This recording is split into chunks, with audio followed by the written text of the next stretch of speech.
وأصحابه كرام الفاتحة. أعوذ بالله من الشيطان الرجيم. بسم الله الرحمن الرحيم. الحمد لله رب العالمين الرحمن الرحيم مالك يوم الدين إياك نعبد وإياك نستعين اهدنا الصراط المستقيم صراط الذين أنعمت عليهم غير المغضوب عليهم ولا الضالين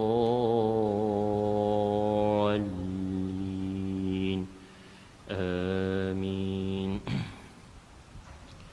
الحمد لله رب العالمين نحمده ونستعينه ونستغفره ونعوذ بالله من شرور أنفسنا ومن سيئات أعمالنا. من يهده الله فلا مضل له ومن يضلل فلا هادي له. أشهد ونشهد أن لا إله إلا الله وحده لا شريك له وأشهد أن محمدا عبده ورسوله. اللهم صل وسلم على سيدنا محمد وعلى آله وأصحابه أجمعين.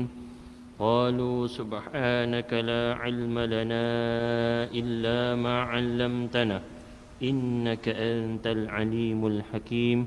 وقال رب اشرح لي صدري ويسر لي أمري wahlul 'uqdatam min lisani yafqahu qawli amma ba'd. Alhamdulillah. Pertama-tama dan selama-lamanya marilah kita sama-sama merafakkan setinggi-tinggi kesyukuran kita kepada Allah Subhanahu wa taala. Kerana hanya dengan limpah kurnia dan inayah Allah Subhanahu wa taala sahajalah pada hari ini kita dapat sama-sama duduk di dalam rumah Allah yang penuh dengan kemuliaan. Selepas selesai menunaikan fardu maghrib secara berjamaah, kita duduk menunggu masuknya waktu Isyak. Kita akan isi masa yang terluang ini dengan perkongsian ilmu. Mudah-mudahan Allah Subhanahu wa taala menjadikan duduknya kita pada saat dan waktu ketika ini sebagai satu asbab untuk kita mendapat maghfirah Allah Subhanahu wa taala dan mendapat syafaat Nabi sallallahu alaihi wasallam di hari akhirat kelak. Amin ya rabbal alamin. Yang berusaha pengerusi serta ahli jawatan kuasa Masjid Taman Seri Keluang yang dimuliakan Tuan Imam, Tuan Bilal, Tuan-tuan haji, puan-puan hajah, para ustaz, para ustazah, guru-guru, tuan-tuan, puan-puan, saudara dan saudari yang dirahmati Allah Subhanahu wa taala sekalian. Alhamdulillah, hari ini 17 November 2020 bersamaan dengan malam ke dah berapa dah bulan Islam? 2 Rabiul Akhir 1442 Hijrah. InsyaAllah kita akan sambung pengajian kita daripada kitab Fiqhus Sirah karangan Al-Fadil Al-Ustaz Syahid Muhammad Sa'id Ramadan Al-Buti rahimahullahu ta'ala anhu. Baik. Kita masih lagi dalam bab rahsia pemilihan Semenanjung Arab sebagai tapak pancaran agama Islam. Siapa yang ada kitab tu muka surat 25 lah. Muka surat 25 tu.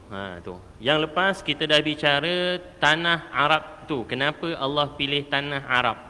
Hikmah kenapa dipilih Semenanjung Arab sebagai pusat tersebarnya Islam. Satu sebabkan geografi lah. Bentuk muka buminya. Satu lagi geopolitiknya. Tak dikuasai oleh kuasa-kuasa besar. Ini kita dah bicara yang lepas. Sekarang kita nak bicara pula kenapa bangsa Arab. Bangsa Arab. Arab ni apa Arab? Bangsa Arab. Arab tu apa? Siapa tahu? Kita panggil Arab. Arab ini katanya al-khuld. Kosong. Arab tu maksudnya al-khul, kosong. Kosong. Dinisbahkan Arab ni kosong. Kosong apa?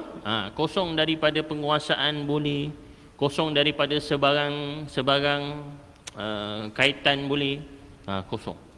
Maka itulah yang dikatakan bangsa Arab. Selalunya peradaban ini dia bermula, macam kita dah bicara yang lepas, peradaban ini dia akan bermula selalunya di lembah-lembah yang ada sungai, betul tak? Contoh Mesopotamia tu dia ada sungai apa? Belajar sejarah kan? Permulaan peradaban Mesopotamia bermula di sungai Tigris dan sungai Euphrat. Betul? Siapa belajar sejarah ingat tak? Tak ingat dah. Dah lama Ustaz belajar sejarah. Permulaan tamadun Mesir, Firaun bermula daripada sungai Nil. Lagi permulaan peradaban India, tamadun India bermula daripada sungai sungai Gangga dan sungai Indus. Kalau Cina bermula daripada sungai sungai apa? Nama Huang dan Yangtze. Sungai Huang, sungai Yangtze. Macam tak dah dengar Ustaz. Yang penting peradaban Keluang bermula kat sungai Lambak ke sungai Mengkibul? Dia ada dua sungai. Sungai Lambak kat Gunung Lambak tu, sungai Lambak. Kan? Betul? Ke lain tempatnya? Kan? Tak percaya tengok Bandar Keluang sebelah ada sungai tu tak? Mesti biasanya orang nak mulakan peradaban bermula daripada sungai. Sebab apa? Akses kepada air utama. Tu biasa. Tapi negara Arab, Mekah tu ada air tak? Satu je sumber air, iaitu Telaga Zamzam. Tapi sebelum Telaga Zamzam ni, betul tak? Telaga Zamzam ni bermula berjumpa Telaga Zamzam ni zaman Nabi Ismail. Masih kecil lagi. Sebelum tu kan? Maka kat situlah kita nak tengok sejarah bangsa Arab ini bermula daripada mana. Sebab itu dalam kitab sirah dia ada ceritakan bahawa bangsa Arab ini akan ada 3 asalnya. Yang pertama Al-Arab Ba'idah, Al-Arab Ba'idah. Yang kedua Al-Arab Aribah. Yang ketiga Al-Arab Musta'ribah. Ini tak payah tahu, tak apalah, dengar je. Kan? Dengar je, tak payah tulis, tak apa. Yang pertama Al-Arabul Ba'idah. Al-Arabul Ba'idah ni apa? Arab yang dah pupus. Orang yang tinggal kat negara Arab, semenanjung Arab tu, tapi dah pupus. Ba'idah, dah pupus, dah tak ada dah. Siapa dia? Yang pertama kaum Samud. Pernah dengar kaum Samud? Kaum Samud ni Nabi siapa? Nabi Hud. Adam, Idris, Nuh, Hud. Kaum Nabi Hud terletak di mana? Kaum Ad ni terletak di selatan Yaman. Tuan-tuan bayangkanlah Yaman tu kat selatan, bahagian selatan. Dia ada nama perkampungannya, perkampungan Ahqaf. Kalau tuan-tuan tahu, siapa yang pernah pergi Hadarul Maut, dia bahagian barat Hadarul Maut, dia ada perkampungan Ahqaf. Itulah perkampungan kaum Ad yang diutus Nabi Hud. Itulah antara golongan bangsa Arab yang awal tapi dah pupus. Begitu juga kaum yang kedua, kaum Samud. Samud untuk kaum Nabi Saleh. Nuh, Hud, Saleh. Adam, Idris, Nuh, Hud, Saleh. Kaum Samud untuk Nabi Saleh. Nabi Saleh ini dia ada kaum bangsa, dia terletak kaum perkampungannya yang kita panggil Madain Samud atau Madain Saleh. Terletak di lebih kurang utara Madinah, 300 km lebih kurang. Kaum Samud. Kaum Samud ni dia buat rumah kat gunung-gunung macam Petra Jordan. Siapa pernah pergi Jordan? Orang kata orang Tamis Keluang ni banyak menjelajah, ada. Pernah pergi Jordan, Petra, yang rumah dalam bukit di tarah-tarah tu. Tu kaum Samud. Dan dua-dua ini, kaum ini telah dilaknat oleh Allah. Macam mana kaum Nabi Ad ni kena laknat? Kena hancur? Macam mana? Kena tiup angin. Sab'a layali wa thamanin 7 malam 8 hari kena tiup angin. Hapus semua kaum Bani Ad. Tuan-tuan boleh tengok baliklah cerita Qasasul Anbiya. Padahal mereka ni badan besar-besar. Kaum Ad, kaum Samud ni badan besar, kena tiup angin terbang. Kaum Ad ni kena tiup angin terbang, jatuh, terempas. Nak turunkan azab. Sebab apa? Badan besar, siapa boleh lawan aku? Allah datangkan angin. Kita ni kalau ikut logik akal, angin boleh tiup tak badan besar macam saya ni? Kalau badan keding-keding boleh lah kan? Kena tiup, terangkat terus. Kan? Tapi badan besar-besar boleh ke? Orang kaum Ad ni pun rasa macam, apa? Allah bagi hantar angin. Angin tu macam, kita rasa macam, apa? Angin pun takut. Allah datangkan angin yang kuat, menerbangkan kaum Ad, jatuh terhempas, mati habis semua kaum Ad. Kaum Samud, Allah binasakan dengan Allah datangkan bunyi yang menyebabkan mereka semua satu kaum mati. Bunyi je tuan-tuan. Kita ni kalau dengar bunyi mati tak? Kalau dengar isteri beletih mati tak? Mati tak? Bahkan rindu. Ustaz, saya lepas isteri meninggal ni rindu pula dia beletih. Sekarang tak sukalah, tunggu meninggal nanti. Masa tu rindulah. Tu yang kahwin baru, nak dengar orang beletih lagi. Jadi bunyi. Sebab itu kadang-kadang kalau tentera Navy, tentera maritim, tentera laut, mereka ni ada kadang-kadang ada senjata yang berdasarkan bunyi je. Boleh menyebabkan gedang telinga kita ni bunyi yang menyebabkan kita ni terpekak. Ada senjata tu. Jangan main-main. Sebab kat kapal dia tak boleh ada senjata api. Dia guna senjata tu untuk melumpuhkan nelayan-nelayan haram. Kat Jepun dia buat. Supaya apa? Nak menghalang orang menangkap ikan paus. Sebab ikan paus ni makin pupus, ikan jerung tu. Tu senjata yang menggunakan bunyi. Tadi tak mustahil. Tu adalah bangsa Arab yang terawal. Awal-awal lagi, tapi al-ba'idah dah jauh dah pupus. Bangsa yang kedua, bangsa Arab al-aribah. Bangsa Arab al-aribah ni dia berasal daripada perkampungan di Yaman. Antara keturunan yang daripada anak Nabi Nuh, yang daripada anak yang namanya Sam bin Nuh. Anak Nabi Nuh ada berapa? Yang kita tahu ada berapa? Yang dikenali ada 4. Yang tenggelam kat laut tu, yang tenggelam masa banjir tu siapa nama dia? Kan'an. Kan'an. Kemudian baki yang beriman 3. Sam, Ham, Yafith. Sam, Ham, Yafith. Sam ni orang yang membawa kelompok manusia yang berkulit putih. Sam. Kulit putih. Ham yang akan membawa keturunan yang berkulit merah. Kulit merah ni selalu ada kat mana? Kulit merah. Tak nak. Kulit merah selalu asal mana? Orang kat dunia ni yang kulit merah ada tak? Tak ada, tak tahu. Tu al-Atraq, orang-orang Turkistan, Uyghur, tuan-tuan pernah tahu tak? Orang Tan ni. Kan kulit dia merah-merah kan? Tu.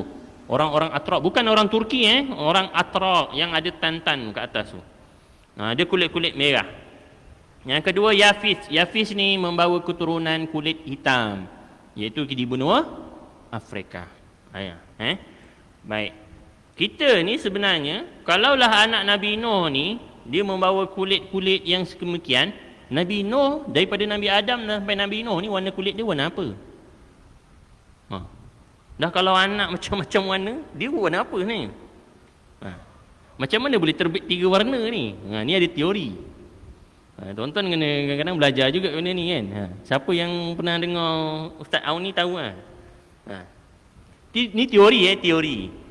Teorinya adalah apabila dicampurkan pigmen-pigmen warna antara Sam, Ham, Yafis, warna hitam, warna merah dengan warna putih. Bila dicampur-campur pigmen warna, tahu pigmen warna?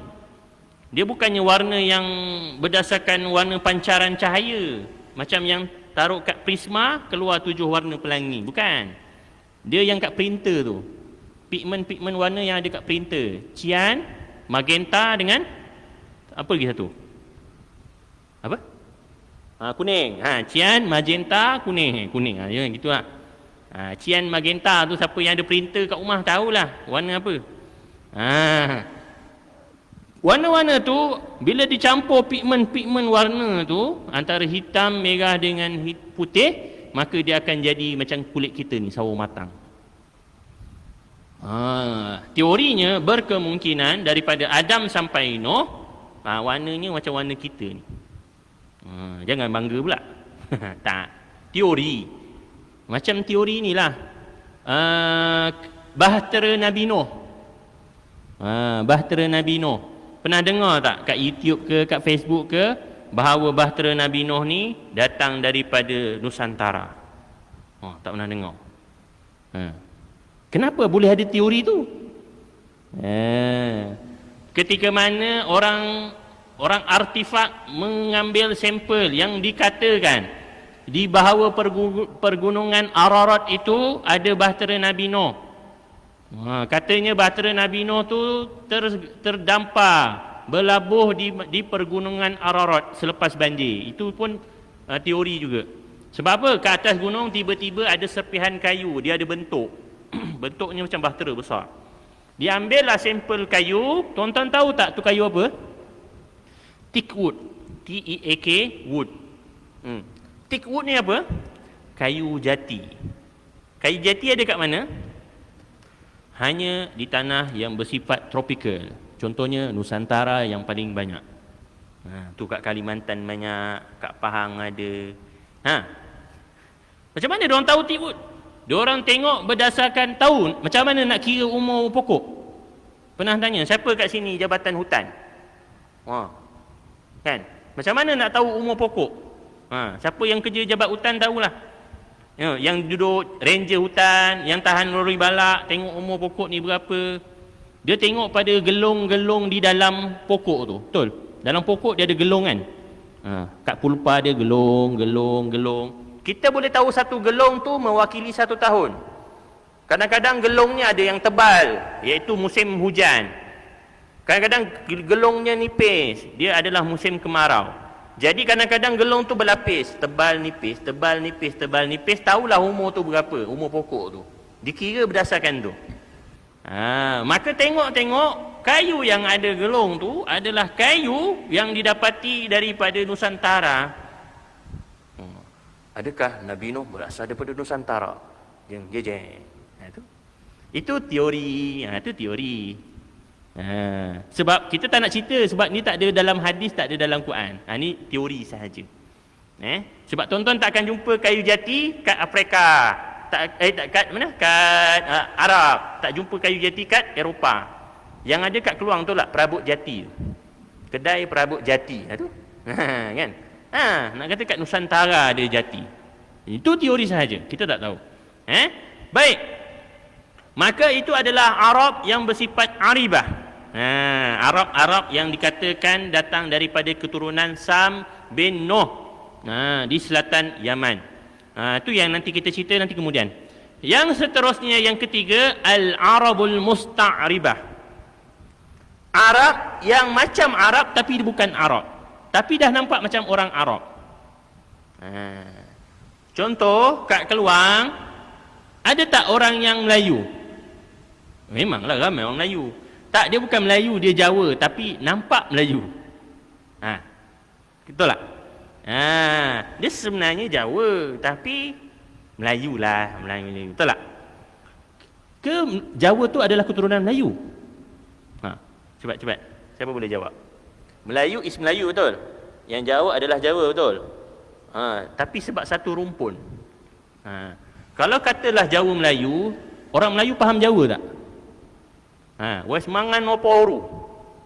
Wes mangan. Siapa tahu ni? Wes mangan opo urung? Siapa orang Jawa? Cepat jawab. Wes mangan opo urung? Wes saja. Dengar wes saja. Kan? Jadi nak bagi tahu, kita cakap, saya orang Melayu, tapi sebenarnya dia orang Jawa, keturunan Jawa. Macam tu jugalah ni, orang Arab Musta'ribah ni, dia bukan orang Arab tapi dah dianggap orang Arab. Dia orang Jawa tapi dah dianggap orang Melayu. Macam tu lah. Ni dia bukan Arab tapi dah dianggap orang Arab. Bermula daripada siapa? Bermula daripada keturunan Nabi Ismail alaihi salam. Nabi Ismail bukan orang Arab, tapi dah dianggap Arab. Bukti dia apa? Buktinya bapanya Ibrahim berasal daripada Iraq, Mesopotamia. Kan? Bapanya Ibrahim daripada Iraq. Daripada orang kata satu tempat tu Babylon, Iraq. Pergi berhijrah, pergi ke Mesir bersama dengan isterinya Sarah. Kemudian ada satu peristiwa, dia dapat Siti Hajar, kahwin dengan Siti Hajar. Siti Hajar orang Mesir. Nampak? Orang Iraq kahwin dengan orang Mesir. Maka ketika mana mengandung Siti Sarah dan beranak, Siti Hajar dan beranak, maka dibawalah Siti Hajar pergi ke satu lembah yang tandus, ditinggallah di situ. Bermulalah tamadun Nabi Ismail dengan Siti Hajar. Bila datang ada air Zam-Zam, datanglah satu gerombolan yang dipanggil Jurhum, satu kumpulan kabilah daripada Yaman. Ni Arab yang Aribah tadi. Tadi kan ada Arab yang kedua, Arab Aribah. Arab Aribah ni ada satu kabilah daripada Jurhum. Ada seorang anak perempuan yang berkahwin dengan Nabi Ismail. Bermulalah tamadun Arab Musta'ribah di situ. Arab moden, Arab yang dah campur. Macam kita, Melayu kahwin dengan Jawa, Melayulah juga. Betul tak? Macam tu. Sama je. Jadi Arab yang ada sekarang adalah Arab yang dah moden, Musta'ribah, sampailah sekarang. Itu yang kita nak tahu secara asas. Itu orang Arab. Faham? Ini sejarah lah. Bila cerita pasal Arab, tak lari kita akan bercerita tentang Kaabah. Dalam sini dia cerita juga antara keistimewaan negara Arab, semenanjung Arab, sebab dia ada apa? Dia ada Kaabah. Apa maksud Kaabah? Siapa yang dah pergi haji? Yang pergi umrah. Orang kata ramai ni, karya sini. Kaabah. Mal maksud Kaabah. Apakah yang dimaksudkan dengan Kaabah? Apa makna Kaabah? Kan? Kita dengar Kaabah, tapi Kaabah tu tak tahu apa. Kaabah ni asal perkataan maknanya adalah menonjol, yang tertonjol. Tahu tonjol? Tertonjol. Tengah-tengah ada rata, tiba-tiba tonjol. Tu Kaabah. Buku lali bahasa Arab panggil apa? Mam? Idza kuntum ila shalah faghsilu wujuhakum wa aydiyakum ilal marafiq wamsahu bi ru'usikum wa arjulakum ilal ka'bain. Kaf, ain, ba, ya, nun. Ka'bain. Dua benda yang tertonjol daripada kaki. Apa dia? Buku lali. Allah guna perkataan Ka'bain, dua benda yang tertonjol daripada buku lali, daripada kaki, iaitu buku tertonjol. Kaf, ain, ba, Ka'bain. Ada dua benda tertonjol, dua. Ada ya, nun. Tapi bila Ka'bah, satu je benda tertonjol. Itulah dia Ka'bah. Tu. Tengah rata padang pasir, tiba-tiba ada benda tertonjol. Apa tu? Kaabah. Benda yang tertonjol kat tengah padang pasir yang rata. Tu. Itulah maksud Kaabah. Dari sepada sudut bahasa. Tertonjol. Baik. Ketika mana Allah mengatakan wa iz yarfa'u Ibrahimul qawa'ida minal baiti wa Ismail. Ketika mana Nabi Ibrahim mendirikan dasar-dasar, mendirikan semula bait. Daripada dasarnya, siapakah orang yang pertama mendirikan Kaabah? Cepat. Nabi? Nabi siapa ni? Nabi? Dalam tafsir dia kata Nabi Adam alaihi salam. Nabi Adam lah yang mendirikan Kaabah. Sebab disebut kat sini wa iz yarfa'u Ibrahimul qawa'ida. Ketika mana Nabi Ibrahim mendirikan tapak. Nak bagi tahu tapak dah ada. Bukan dia yang membina, dia mendirikan balik sahaja. Bermaksud ada orang yang pertama membina Kaabah. Maka dalam riwayat ulama, berkemungkinan yang mendirikan Kaabah adalah Nabi Adam alaihi salam, sebab dialah orang pertama di atas muka bumi. Tak lama lepas itu, lebih kurang 40 tahun, didirikan juga Masjidil Aqsa. Apa maksud Masjidil Aqsa? Aqsa. Cepat. Ni nak kena tahu sirah, sebab tu dia belajar semua. Aqsa. Apa maksud qasa? Qasiyun. Qasiyun jauh. Ab'ad lagi jauh. Ba'id jauh, ab'ad jauh. Qasi jauh, aqsa lebih jauh. Kenapa dinamakan masjid yang lebih jauh Masjidil Aqsa? Dia lebih jauh daripada mana? Dia lebih jauh daripada Masjid Nabawi. Berbanding Masjidil Haram, Masjidil Aqsa lebih jauh daripada Masjid Nabawi. Sebab tu dinamakan Masjidil Aqsa. Ada pula sebahagian ulama tafsir mengatakan Aqsa itu adalah jauh daripada apa? Aqsa minal asnam, jauh daripada kesesatan berhala-berhala. Di Masjidil Aqsa ada satu tempoh yang lama tak pernah ada berhala di Masjidil Aqsa.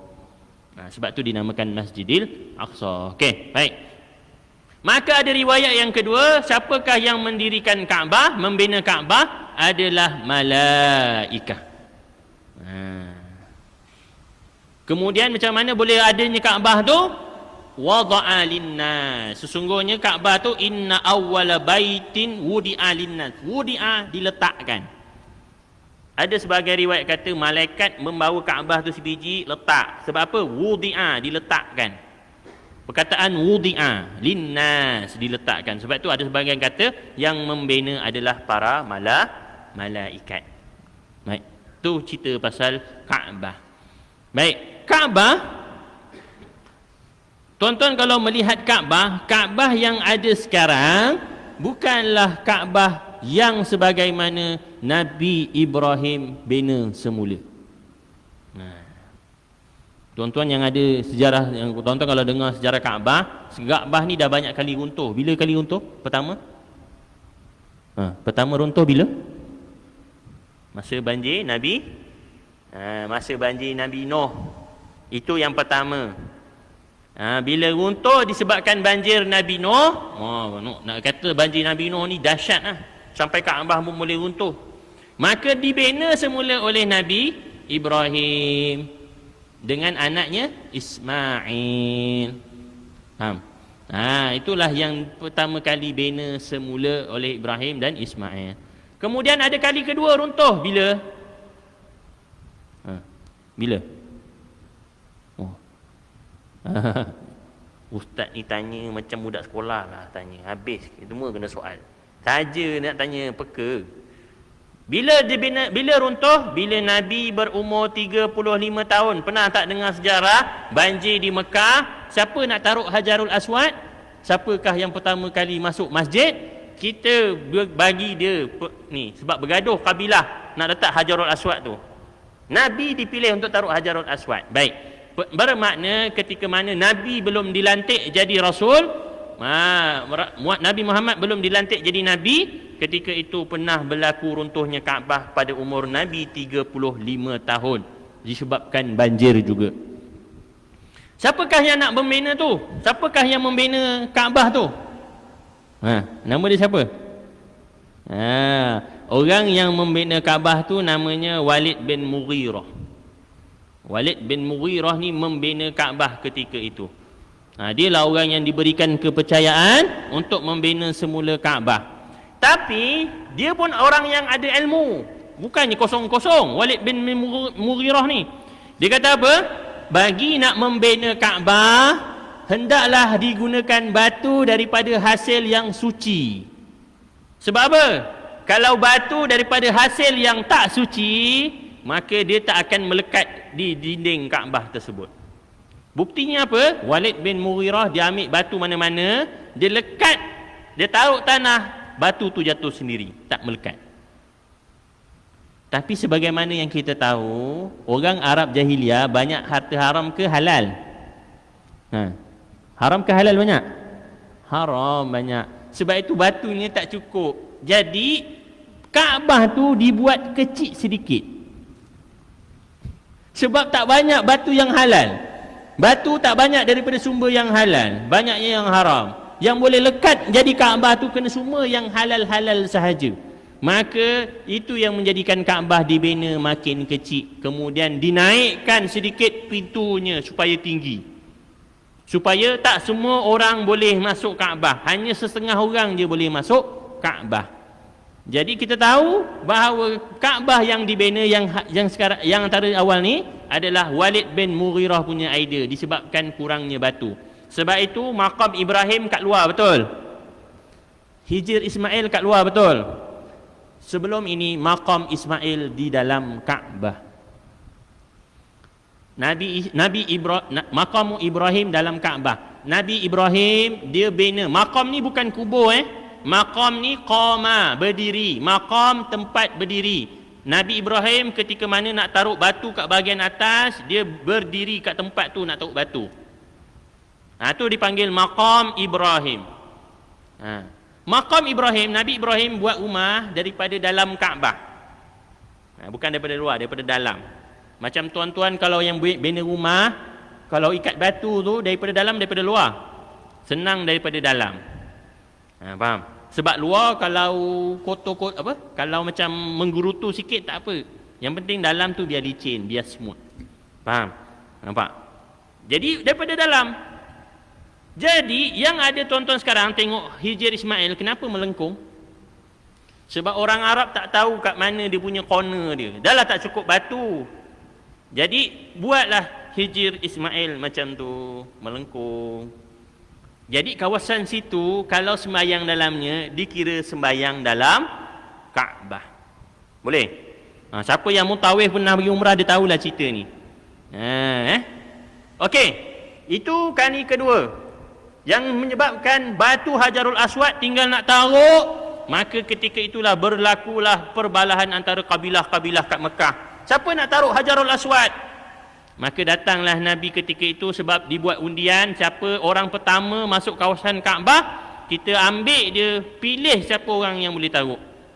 Maka ketika masuklah Nabi dengan Sayyidina Abu Bakar, maka dia pilihlah Nabi Muhammad untuk taruh. Dia kata apa? Siapa kamu nak lantik kabilah ni yang nak taruh Hajarul Aswad? Macam inilah, kita semua taruh, sama-sama taruh. Macam mana nak sama-sama taruh? Nabi buka kain. Setiap kabilah bagi wakil dia. Semua wakil pegang bucu kain, pegang tepi kain, Nabi taruh kat tengah-tengah, masing-masing bawa pergi kat tempatnya. Sampai kat tempatnya, Nabi angkat, Nabi masukkan, dah settle, tak ada gaduh-gaduh. Orang semua puas hati, tak ada pun nak ambil petikai tentang perbuatan Nabi. Itulah kali kedua Kaabah runtuh. Kaabah runtuh kemudian kali ketiga pada zaman cepat. Ini sejarah Kaabah. Kenapa nak kena tahu Kaabah? Sebab Kaabah ni benda penting dalam hidup umat Islam. Digelar Baitullah. Kalau kita tanya Baitullah, rumah Allah. Baitun, rumah. Allah, Allah, rumah Allah. Kadang-kadang orang tersilap. Ustaz, kan? Allah ada kat situ ke? Bukan. Allah tak duduk situ. Allah tak memerlukan tempat. Allah wujud bila makan. Semalam dah belajar tauhid, betul? Dengan Ustaz Nuzaidi. Allah tak sama dengan makhluk. Laisa kamislihi syai'un. Allah tak akan sama dengan makhluk. Allah tak memerlukan tempat, apatah lagi rumah. Jadi apabila disebut Baitullah, rumah Allah, bukan bermaksud Allah mendiami rumah tersebut. Apabila sesuatu benda dikaitkan dengan Allah, nak menunjukkan ihtiram, benda tu mulia. Masjid rumah Allah, betul? Masjid adalah tempat mulia. Apa lagi yang dikaitkan dengan Allah? Ya? Tak dengar lah. Contoh apa lagi? Jundullah, tentera Allah. Tentera Allah. Tentera Allah ini, adakah Allah memerlukan tentera untuk membela? Tak. Kenapa negara kita perlu ada tentera? Kenapa? Supaya menjaga kedaulatan dan keselamatan negara. Tapi Allah perlukan ke tu? Allah tak perlukan.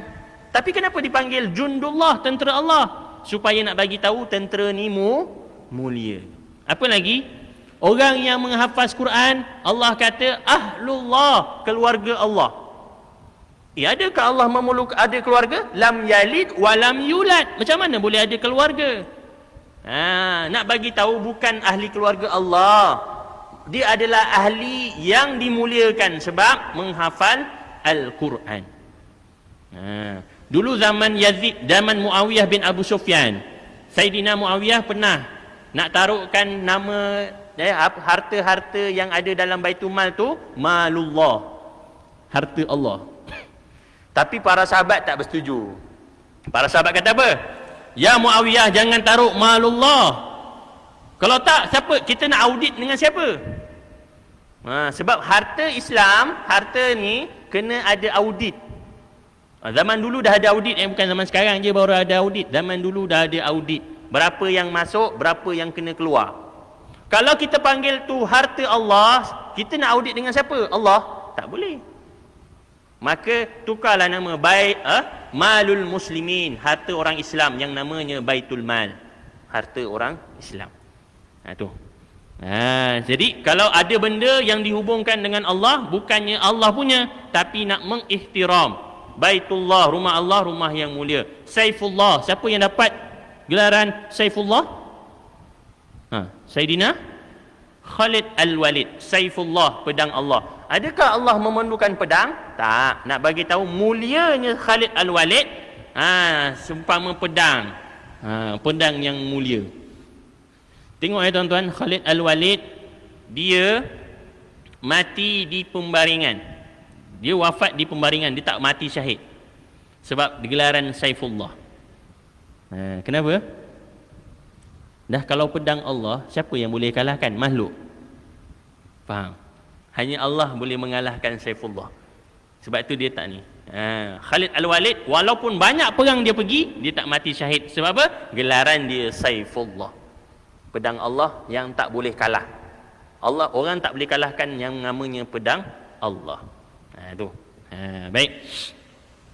Kemudian yang kali ketiga runtuh adalah pada zaman Malik bin Marwan yang dimusnahkan oleh Hajjaj bin Yusuf As-Saqafi. Pernah dengar nama Hajjaj bin Yusuf As-Saqafi? Ketika mana Saidina Muawiyah mewariskan, ketika itulah khalifah mula diwarisi. Saidina Muawiyah mewariskan, meletakkan anaknya Yazid bin Muawiyah sebagai khalifah seterusnya. Ternyata sahabat tak puas hati, antaranya Abdullah bin Zubair Al-Awwam. Saidina Abdullah bin Zubair berkata apa? Kalau nak lantik Zubair bin Muawiyah jadi khalifah, kena pastikan dah tak ada lagi orang Islam ke atas muka bumi ni. Statement dia, sampai orang Islam tak ada ke atas muka bumi ni, barulah Yazid bin Muawiyah boleh jadi khalifah. Tu. Ni azan pukul apa? 8-6 minit. 2 minit lagi. Habis terus ke je lah? Habis terus ke boleh lajak kan? Lajak sikit ya? Sikit ni ustaz. Ustaz kalau lajak bukannya sikit sangat. Dia sikit sangat. Yazid bin Muawiyah ni, orang sahabat ramai tak setuju dia jadi khalifah. Maka apa yang terjadi? Sayyidina Abdullah bin Zubair mengangkat dirinya menjadi khalifah di bumi semenanjung Arab dan Yaman. Yazid bin Muawiyah daripada Damsyik Syria atas Palestin dengan Iraq. Ada 2 khalifah ketika itu. Ni. Yang pertama Abdullah bin Zubair kat semenanjung Arab dengan Yaman, yang kedua bahagian utara Mesir, Syria, Yaman, Mesir, Syria, Iraq. Tu Yazid bin Muawiyah. Sampailah diwariskan khalifah kepada Abdul Malik bin Marwan. Ketika itu Abdul Malik bin Marwan ni adalah mertua ke mentua? Nanti sama. Kita ada Baik. Baik, ketika mana Abdullah bin Zubair menjadi khalifah di semenanjung Arab, berlalulah pemerintahan, sampailah pemerintahan Abdul Malik bin Marwan. Abdul Malik Okey, sebelum tu khalifah ketika mana Abdullah bin Zubair menjadi khalifah di semenanjung Arab, mendakwa dirinya khalifah di semenanjung Arab, maka antara perkara yang dia buat adalah meruntuhkan Kaabah dan membina Kaabah yang sesuai sebagaimana Nabi Ibrahim dirikan. Sebab Abdullah bin Zubair pernah mendengar hadis daripada Sayyidatina Aisyah radhiyallahu anha, sesungguhnya ketika mana selepas Fathul Makkah, ketika dibebaskan kota Makkah, ketika mana Nabi sedang berehat dengan Sayyidatina Aisyah, ketika mana disisir rambut Nabi oleh Sayyidatina Aisyah, Nabi sallallahu alaihi wasallam pernah berkata, kalaulah tidak kerana orang-orang Mekah telah bebas daripada kesyirikan. Maksudnya, kalaulah bukan sebab mereka ni dah masuk Islam, nescaya akan kuruntuhkan Kaabah tu bina semula sebagaimana Nabi Ibrahim membina Kaabah. Dan akan ku kembalikan pintu yang lebih rendah supaya orang boleh masuk, dan akan ada 2 pintu. Hadis ini hadis sahih. Tuan-tuan boleh jumpa hadis tu, diriwayat oleh Sayyidatina Aisyah. Maka itulah ambisi yang Abdullah bin Zubair nak buat. Kenapa dia nak jadi khalifah? Sebab dia nak bina semula Kaabah kepada bentuk yang asal, yang original, yang sebagaimana Nabi Ibrahim bina. Maka diruntuhkan Kaabah yang ada, dibuatlah versi yang menurut hadis tersebut. Maka berlalulah zaman, sampailah Bani Umayyah zaman Khalifah Abdul Malik bin Marwan. Ketika itu Abdul Malik bin Marwan merasakan tidak perlu ada 2 khalifah. Kenapa kena ada 2 khalifah? Aku khalifah, Abdullah bin Zubair pun khalifah. Tak boleh. Maka dia mengutarakan, siapa di kalangan gubernur-gubernurku yang nak menjadikan umat Islam supaya ada 1 khalifah sahaja, maka Hajjaj bin Yusuf Al-Thaqafi menawarkan dirinya. Sebab apa? Supaya menjadi 1 khalifah sahaja. Ingat tuan-tuan akan dengar cerita Hajjaj bin Yusuf Al-Thaqafi ni orang yang zalim. Betul. Tapi kena tahu dia adalah orang yang ada sumbangan terutamanya dalam bab Al-Quran.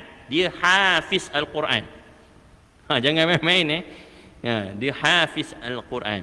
Cuma tersilap faham tentang ayat ati'ullah wa ati'ur rasul wa ulil amri minkum. Dia meletakkan ketaatan kepada ulil amri itu dengan memahami ayat itu supaya apa? Taat pada 1 je khalifah. Tak boleh ada 2. Tak boleh ada 2. Kena 1 saja kena taat khalifah. Sebab itulah dia boleh memerangi sahabat Nabi yang bernama Abdullah bin Zubair. Sebab apa? Memahami Al-Quran yang tersilap memahami Al-Quran. Dia berpegang bahawa kena taat 1 je. Yang dia pilih siapa? Abdul Malik bin Marwan. Dia datang menyerang kota Mekah, membawa manjanik. Tahu manjanik? Plastik kayu yang tahu batu tu. Pernah tengok cerita lama-lama pakai plastik tu. Maka apa yang terjadi ketika mana hampir kalah lah Abdullah bin Zubair, tentera-tentera kalah.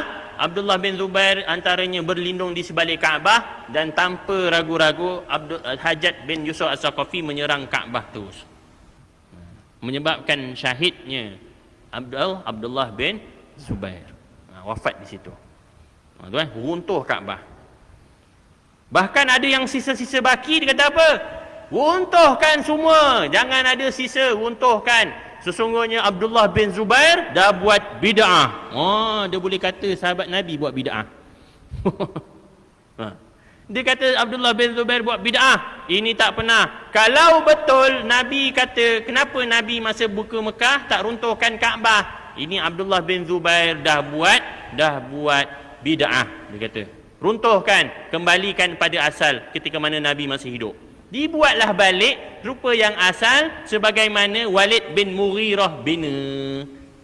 Maqam Ismail kat luar, Makam Ibrahim kat luar, Hijir Ismail kat luar juga. Ditinggikan balik pintu. Kemudian tutup satu, tinggal satu pintu je. Tuan-tuan perasan tak? Tuan-tuan kalau tengok kat Kaabah tu, nampak ada satu bekas yang tak selari batu dia. Itu sebenarnya pintu yang kedua. Siapa yang dah pergi umrah, dah pergi haji, tengok, dia akan perasan. Itulah kali ketiga dibina semula. Maka tuan-tuan, sebenarnya ada satu usaha untuk mendirikan balik semua Kaabah ketika mana zaman Harun Ar-Rasyid, zaman Bani Abbasiyah, zaman Harun Ar-Rasyid, zaman kegemilangan umat Islam yang lahirnya 4 mazhab tu. Kemudian lahir Ibnu Sina, lahir Al-Khawarizmi, lahir siapa lagi? Lahir Al-Farabi, lahir Al-Jurjani. Tuan-tuan tahu tak apa sumbangan terbesar Al-Khawarizmi kepada dunia? Kepada dunia, bukan kepada matematik, dia kepada dunia. Apakah sumbangan Khawarizmi kepada dunia? Cepat. Saya bagi peluang sampai pukul 8.30. Siapa tak dapat jawab habis. Jangan Google lah. Cepat. Khawarizmi dia memang buat teori Pythagoras. Memang dia susun balik teori Pythagoras. Tapi dia ada satu sumbangan yang paling besar kepada dunia. Tak apa, nanti ingatkan saya balik. Baik, ketika mana Harun Ar-Rasyid, zaman dia lah ketika itu kuasa Islam, tamadun paling tinggi. Sebab tamadun lain tak boleh lawan. Semua orang ambil ilmu daripada Harun Ar-Rasyid. Maka ketika itu Harun Ar-Rasyid berjumpa dengan Imam Malik, pendiri mazhab Maliki, untuk bertanyakan betul ke hadis yang Abdullah bin Zubair buat itu, betul ke sahih? Maka Imam Malik kata, betul, hadis tu hadis sahih. Nabi memang nak bina semula Kaabah. Maka ketika mana Harun Ar-Rasyid, Khalifah Harun Ar-Rasyid kata, kalau macam tu Imam Malik, keluarkan fatwa, aku bina balik Kaabah sebagaimana hadis tersebut. Imam Malik kata, tidak. Kenapa? Hadis sahih ni. Kenapa tak nak bina balik? Nampak? Sebab itu ada kepentingan fatwa. Walaupun hadis lain, tapi fatwa mendahului ilmu. Macam tuan-tuan ada sekarang, semayang jarak-jarak ni, sebabkan apa? Fatwa. Betul tak? 1/3 sahaja, kuliah 1 jam je. Kenapa? Fatwa. Had semayang pergi masjid 1/3 masjid. Kenapa? Fatwa. Kadang-kadang orang marah kan? Apalah kerajaan ni kan? Masjid ditutup. Itu pusat hiburan tak tutup pula. Masjid tak payah tutup. Kita kena takut Allah daripada wabak. Betul tak? Tuan-tuan kena tahu, semua yang dibuat fatwa berlandaskan ilmu, bukan nafsu. Tuan-tuan kena belajar. Tuan-tuan, kalau tuan-tuan masuk dalam bilik mufti nak keluarkan fatwa, tuan-tuan saya rasa diamlah, tak tahu apa dia cakap.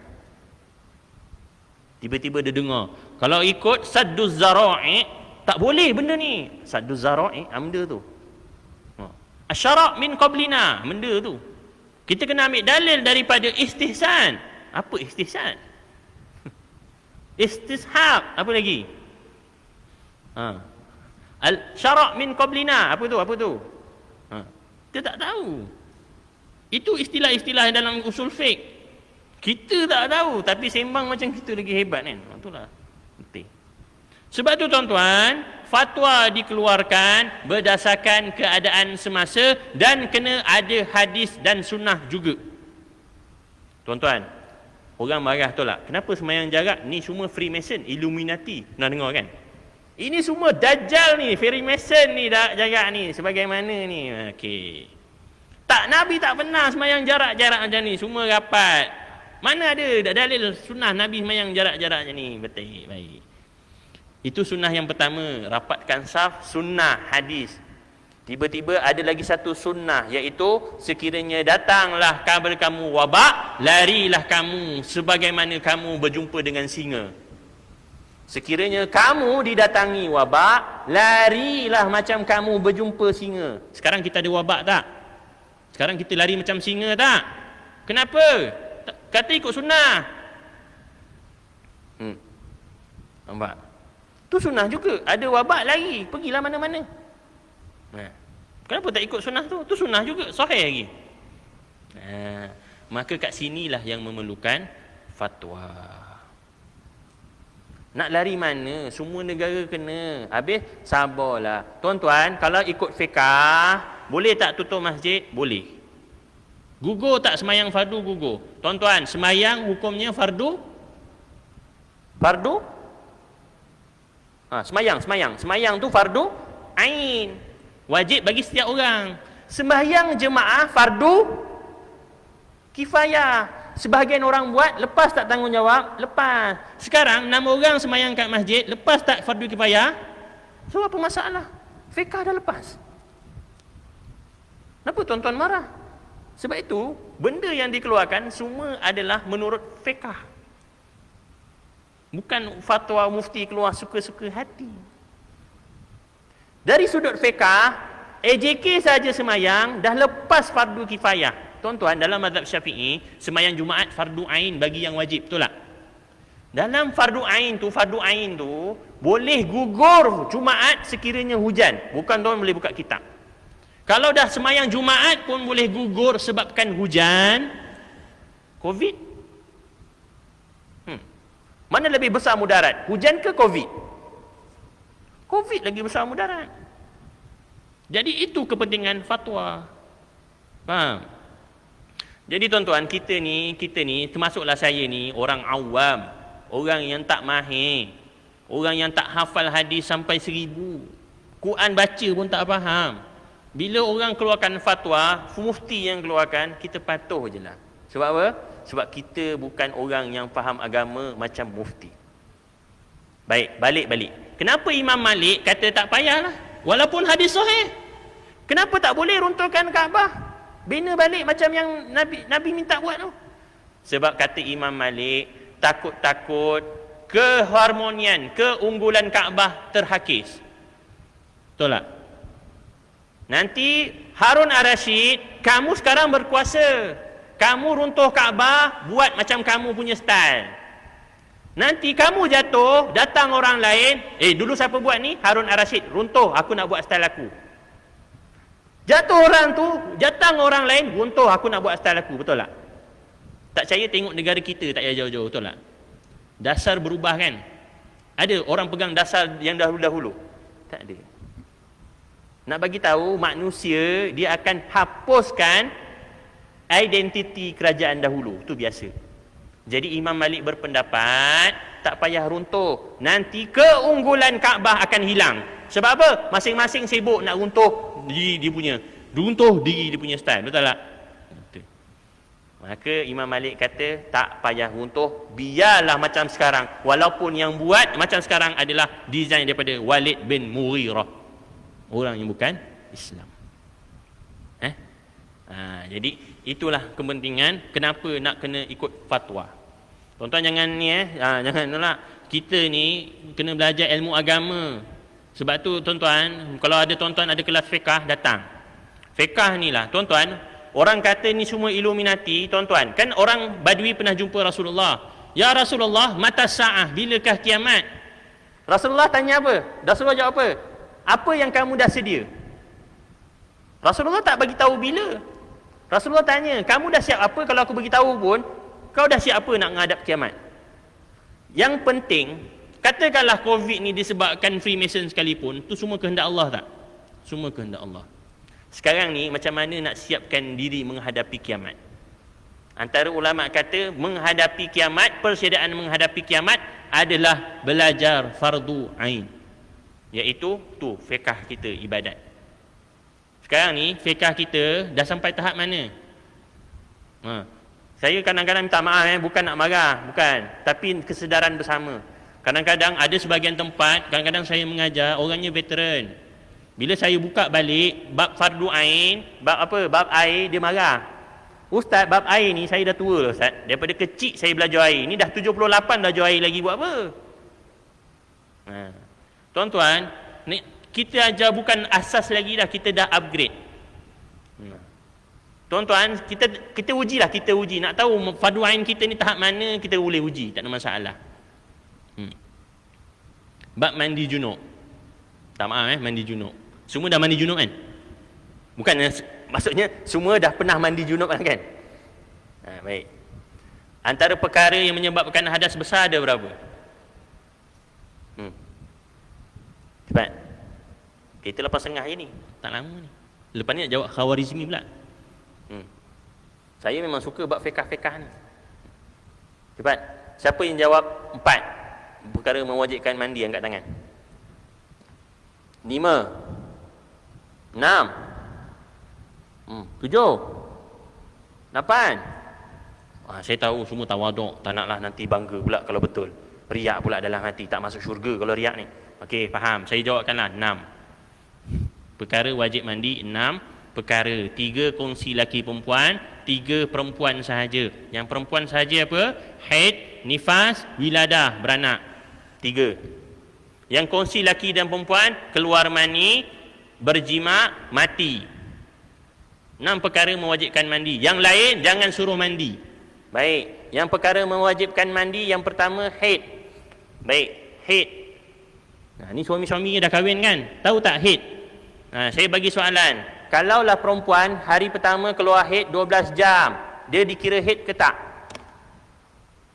Siapa kira dia dah haid, angkat tangan. Siapa yang kata dia belum haid lagi, angkat tangan. Siapa yang tak tahu, angkat tangan. Susah juga, tahu tak tahu pun tak tahu juga. Tak boleh ketahui Taman Seri Keluang ni. Tak ada respon. Baik, tiba-tiba isteri kata, bang, saya tadi keluar darah tapi 12 jam je. Nak buat apa bang? Dah tak payah semayang tak? Cepat. Masa itulah datang fiqahnya. Sekurang-kurang haid, bila tempoh dia? Ibu-ibu, tempoh haid paling pendek berapa? Kuat sikit. Macam tak ada jawapan je. Keliru juga. 24 jam, 1 hari, 1 malam. Kalau baru keluar 12 jam, kemudian kering, belum dikira haid. Kena sembahyang. Tapi ada syarat-syarat yang lain. Adalah syarat-syarat dia. Tu baru haid. Baik, jima'. Saya percaya kat sini ramai dah jima'. Majoriti semua dah berjima', betul tak? Ke siapa yang sini tak pernah berjima' lagi? Angkat tangan. Minta maaf lah, bahasa kasar sikit. Baik. Jima' tu apa? Dah lama jima' ni. Jima' tu apa? Cepat. Tahu jima', tahulah kena mandi.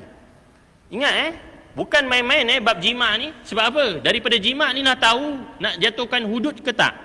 Daripada jima' ni nak tahu siapa yang boleh kahwin, siapa yang tak. Sebab ada orang bila dia berjima' menjadikan seorang perempuan lain haram bagi dia kahwin. Dengan jima' je. Kadang-kadang orang datang berjabat, ustaz, saya nak bayar kafarah. Kenapa? Saya rasa saya dah terlajak lah bulan Ramadan hari tu, siang hari. Lah, macam mana boleh terlajak? Biasalah ustaz, baru seminggu kahwin, tu yang terlajak tu. Baiklah. Betul ke awak terlajak? Rasanya lah. Kenapa rasa pula? Awak yakin dah masuk? Masuk entahlah, macam masa macam CP-CP je ustaz. Tapi kira jimat lah kan? Jimat ke tak? Cepat. Jadi kodi ni. Kalau tuan-tuan jadi kodi, dia lalu di CP-CP je. Dia jengah je. Jimat tak? Tak. Habis nak kena bayar tak? Maka kena tahu apa yang dimaksud dengan jimat. Sebab ada orang tak tahu dia dah jimat ke belum. Bang, kita ni kena mandi ke tak? Entahlah. Habis dah suka-suka ni. Entahlah. Tak payah mandi je lah. Kenapa nak mandi? Dia tak sampai wajib mandi. Kalau dah CP-CP je. Sebab tu tuan-tuan dia kena belajar. Apa syarat jimat? Minta maaf, saya guna bahasa kasar. Ilash khashafah au qaddaruha fi farji. Tenggelamnya, minta maaf, khashafah, helmet ke dalam faraj seorang perempuan, tenggelam. Au qaddaruha, atau kadarnya bagi mereka yang tak ada helmet. Ada ke orang tak ada helmet? Ada. Contoh, sunat-sunat terpotong semua. Tengah bual dengan Tok Kadi, Tok Mudim bual dengan Tok Kadi, ketawa-tekawa, terpotong lebih. Tak ada helmet. Habis tak ada helmet, takkan kalau dia berjimat tak jadi jimat? Tak, dikira juga au qaddaruha, kadar-kadar helmet tu normal macam mana. Ustaz, kenapa nak kena tahu helmet? Supaya helmet ni lah menentukan tuan-tuan kena mandi ke tak. Walaupun tak keluar mani, hilang je helmet dalam faraj ataupun dalam dubur, kena mandi wajib walaupun tak keluar mani. Baik, soalan yang kedua. Kalau seorang perempuan memasukkan bukannya zakar, dia memasukkan timun dalam farajnya, dia kena mandi ke tidak? Tak. Okey, seorang lelaki memasukkan zakarnya ke dalam lubang yang bukan lubang perempuan. Dia masukkan dalam lubang paip. Adakah dia kena mandi? Kenapa?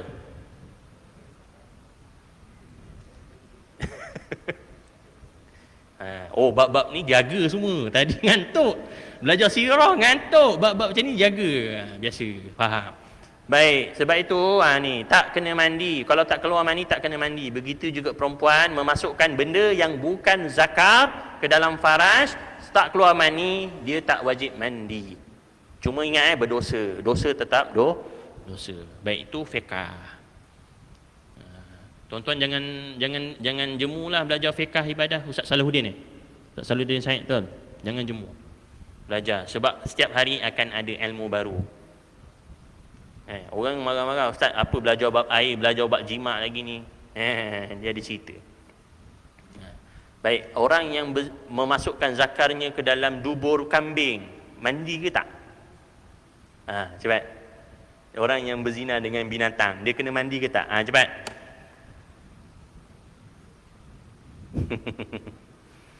Dah, habislah. Pandailah tuan-tuan jawab nanti.